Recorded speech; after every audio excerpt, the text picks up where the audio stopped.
time it is that you might be tuning in to join me in this session, online or face-to-face world language teaching. Connect, empower, and achieve. My name is Bertha Delgadillo, and I have been a Spanish teacher for the past 7 years in the beautiful city of Savannah, Georgia.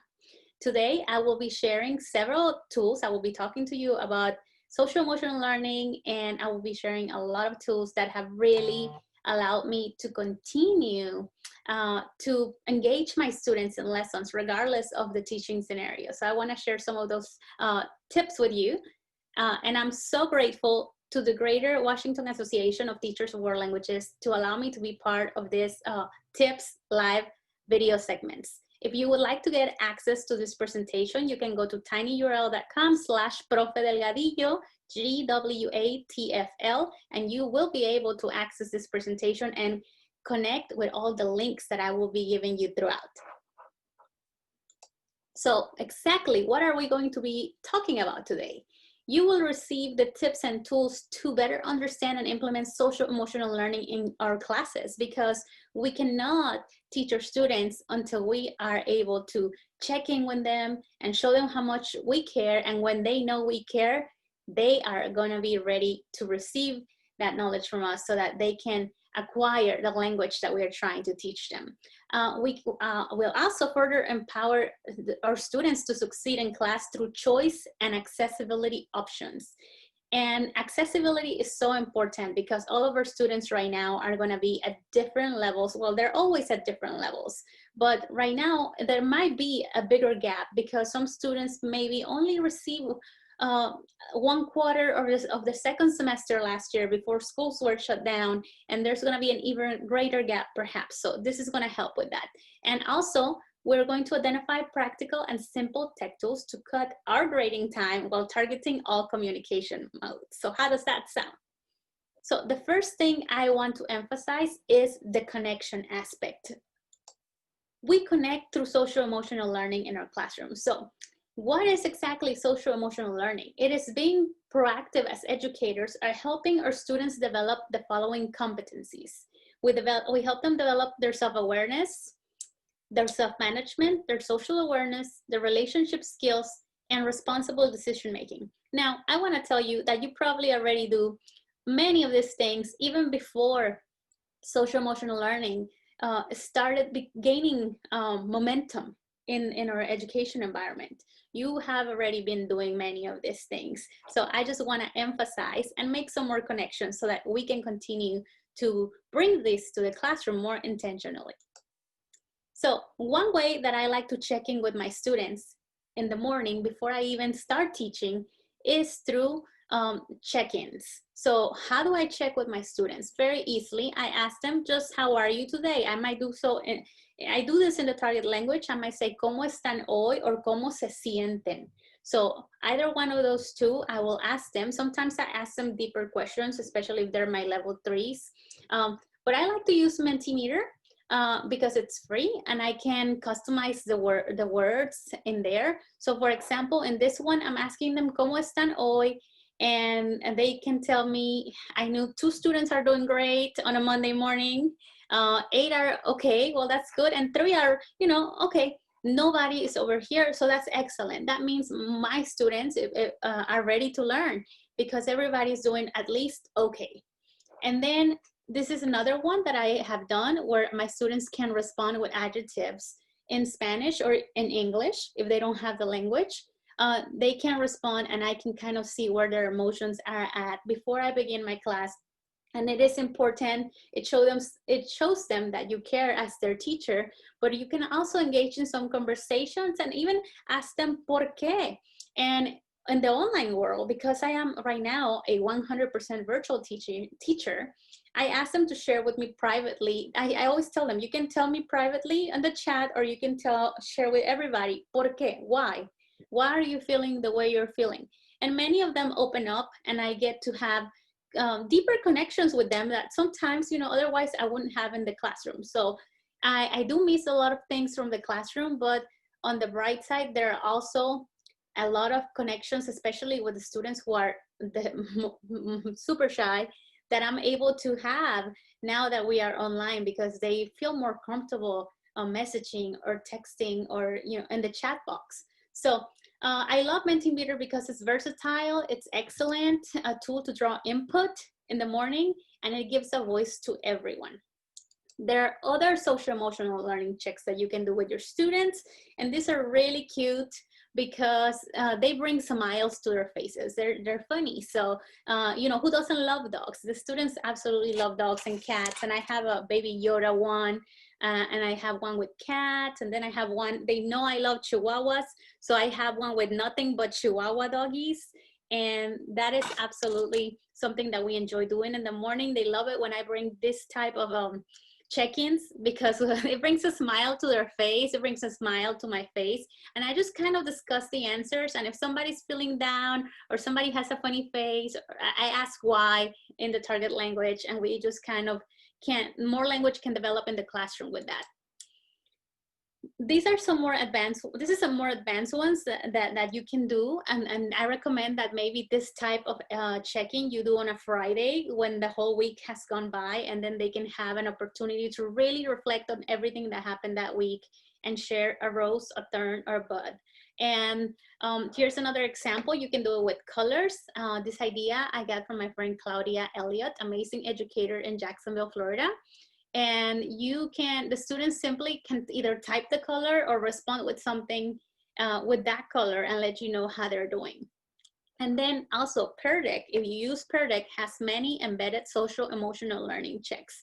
So I absolutely love to take the time to do this at the beginning of class, except if we're doing on a Friday. I do this at the end of class if I'm doing one that requires deeper thinking. It is a great way to connect with students. It has worked wonders for me, and it really helped me develop relationships in record time at the beginning of the year.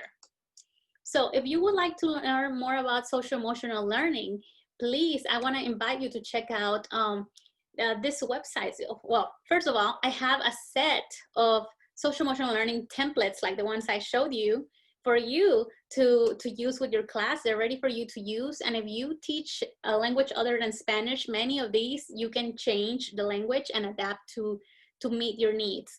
Then if you want to know more, or you maybe want to bring the social emotional learning initiative to your school, you can go to castle.org, and they have so much information about all types of things you can do in the classroom and bring to your school. And I also want to recommend SEL Educators, because they have amazing programs for educators where we can go check our own social emotional learning. We cannot teach our students something we are not very much aware of. So I absolutely recommend SEL Educators, SELeducators.com. They have free social emotional learning tools for teachers. So totally recommend that you go check that out. So now I want to talk to you about empowering and achieving our students. And we can do so with the tools we bring to the classroom and by giving them choices. As I mentioned earlier today, we are going to find gaps because many of our students did not receive a long semester, a complete semester of maybe Spanish 1 or French 1 or German 1 or level 2. So therefore, we're going to have bigger gaps perhaps this year. So I know that it is so easy to want to use the newest and shiniest thing that is being offered out there. Trust me, sometimes I see it and I'm just like, I'll try that. But I always hold back, and I always ask myself the following questions. Before I bring any tech tool into the classroom, I ask myself, how will it benefit my students? How will it benefit me? Is it easy to learn for me and my students? Can I adapt current activities in a simple manner to this tech tool that I already use? Why do I want to use it? All of these questions are important because if it has no benefit for me or my students, I should not even be thinking about it, no matter how cute the new tech tool is. And if I cannot adapt current activities to this new tech tool, then honestly, at this point in this time that we're living in, it probably isn't worth my time. So I want to encourage you that just because you hear something new, even the tools that I'm going to present to you today, this doesn't mean that you have to go and use them. Less is more.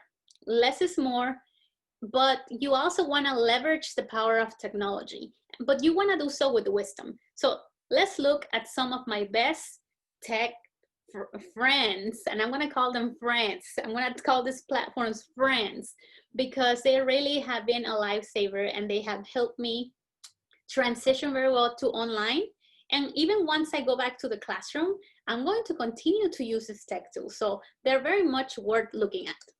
So the first one I want to share with you is this one. It's called the Wheel of Names. It is so easy to set up. It is great for cold calling students, great to discuss diverse topics. So you can put the topics in here instead of the students' names, and you can save them so you can pull them up easily when you need to call the students. And when you are doing online learning, and even when you are face-to-face, it is so important to call on every student. And this wheel allows me to do that, allows me to not focus only on my students who I know the answer. It just kind of makes it fair for everybody. And I absolutely love that. And if my students in my classroom, they don't all have their cameras on, but thanks to the Wheel of Names, I know that they're listening because when it lands on their name, they are all responding, whether it's on chat or on the mic, they're all responding. And I am able to see that they're right there with me in the lesson. Also, another tool that I absolutely love is Book Creator. It is free and easy to use. It has endless possibilities of things that you can do. I mean, you can do card talk with Book Creator. You can have your students create a portfolio and with Book Creator, because Book Creator allows them to do video and voice recording and pictures. They can do everything in one place and it does not glitch. I absolutely love other programs with video, and I'm not gonna say the names, but I don't like the fact that sometimes they glitch. Not Book Creator, so I wanna recommend for you to check it out. It inspires collaboration among students and teachers because you can very easily share a book with people and or a whole book where people can join and they can all pick a page and they can each work on an independent page at the same time. Kind of like Google Slides, but of course, a lot more creative, a lot more interactive, and the students can really design so many things and add their voice. I mean, it is insane because it has so many accessibility options. So if the students create something, they can add a voice, they can add someone reading the book to them in any language. It has adaptability to many, many languages. And you as a teacher can master Book Creator in as little as 45 minutes because there, if you go to Book Creator, it has a tab once you get an account, a free account that says, you know, become certified level 1, and it absolutely all it takes is less than 45 minutes and you're set to know everything you need to know about Book Creator. So I want to encourage you to check it out because it is so much worth it. The first week of school, I did this activity with my students where they had to tell me 2 truths and a lie about them and 3 things they like to do. Well, this one particular student told me 4 things she likes to do, and that's great. So this is the same activity. In this case, the student created a video. In this case, she gave me a picture and a recording. And there were several, the purpose of this activity was for me to get to know the students, for me to hear their names, and for me to connect with their faces, because since I'm not in the classroom, I wanted to think of my students by face when they are trying to connect with me. So this helped me with that. And then I just made like a card talk activity out of it every day. And I also tried to guess the 2 truths and a lie every day in the classroom. It was an absolute hit. Totally recommend it. Here are some other examples of how I've used Book Creator. These particular examples are from a group of heritage speaker students that I have in my classroom. And I give them independent assignments in there. They come checking with my class and we are doing the same topic. We're doing the same theme, except that their assignments are differentiated and they have to answer different types of questions. So they're able to go and they can see the instructions that I have for them, like right here. And then they can just go and create and give me responses. And it has worked out very, very well for me. So here's what the Book Creator Certified Author certification looks like. And like I said, it doesn't take very long at all to complete, and you will be set to know everything you need to know about Book Creator. Okay, Book Creator is free, but if you want more, it's only $60 per year. I am still using only the free version. I might upgrade, but honestly, it is up to you. So please go check it out. You get one library with 40 books to use for your classroom. And what I'm doing is I have one book for each block, and we just collaborate. So second block collaborates on one book, third block on one book, and fourth block on one book. And then my heritage speakers have another book. I can have 40 books, so I don't need any more books. But if you want each class to have their own library, then you might want to upgrade, but that is totally up to you. So I absolutely love this other tool. It is called Go Formative, and I love how accessible it is for students as well. It is super easy to use by teachers and students alike. It generates questions for different communication modes, and it is a mean data machine, as you can see. And it has options to collaborate with teachers across the country as well. So I can share formatives with my friend Maribel from North Carolina, or with my friend Christina from New York. If she's using Go Formative, we can go back and forth, and we're teaching the same unit. We can create assessments, and we can share with each other, so we can ease our load. And not only that, if it's matching, if it's multiple choice, if it's something true or false, it can grade things for you. And then the other things that might not be self-graded, like this picture where they had to show their work and they had to show me their understanding, then it is as easy as clicking in here and just checking the answer and keying in the points that they get for that answer. It is very quick, and I love it so much because it has saved me so much grading time. You can also add recordings so that the students can listen to you, and then they can match the recording to the correct answer, or you can have them give them recordings and they can reply, voice record, and give you their answer with their voice, and you can listen to the responses. So the possibilities are endless too with Go Formative, and you can definitely assess all communication modes with this powerful little tool, which also has